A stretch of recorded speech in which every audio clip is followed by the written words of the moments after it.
Breaking news! Niantic just announced some huge changes to remote raids and max battles. Starting with the Crown Clash Rocket Takeover event on May 13th, all Shadow Raids will be remote raid pass eligible, and this isn't just a temporary bonus with the event, but an actual permanent change with the game, so any Shadow Raids including Legendaries will be remotable from here on out.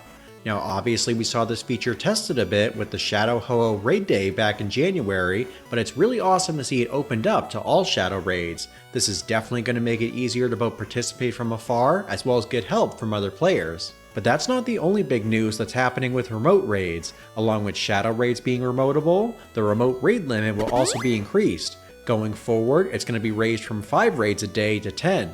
Obviously, there may still be specific events that raise or remove the limit entirely, but doubling the amount of daily remote raids is still great in my opinion.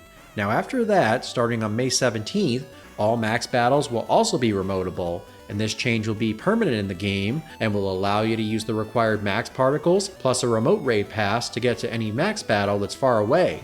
This includes low-level Dynamax battles, Dynamax legendaries, and even gigantamax battles. This is another phenomenal change of the game, especially for G-Max battles. One common complaint against them was that many players couldn't beat them without larger groups, so now that issue's kinda fixed. Now one disclaimer with this change is that while max particles are only consumed when you actually win a max battle, the remote raid pass will be consumed once the max battle begins, regardless if you win or not, so we recommend making sure you have enough players to take it down before heading in. Now another big change coming to max battles is that you'll be able to hold a total of 1500 particles at a time. This is another change that I love because this will allow you to store more particles so you're not always in a rush to spend them. And finally, they're going to be adding some additional incentives to players who do in-person max battles, including extra Premier Balls as well as XP.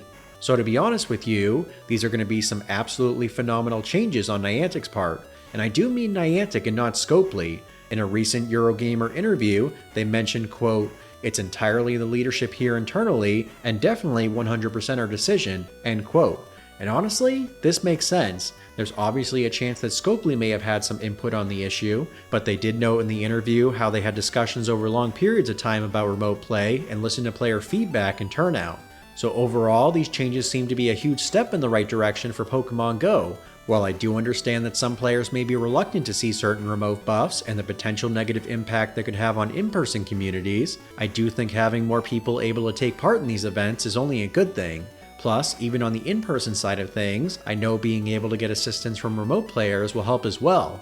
Now a group of 2 could call in a couple other players remotely to help them take down a Dynamax legendary with ease. But now we want to hear from you. What do you think about these changes? Are you excited for remote Shadow Raids and max battles, or are you a bit more indifferent to it? I'd say over here at Togetips we're quite excited about these changes, but we'd love to have a discussion either way. So until next time, thank you all so much for watching, and happy raiding and max battling!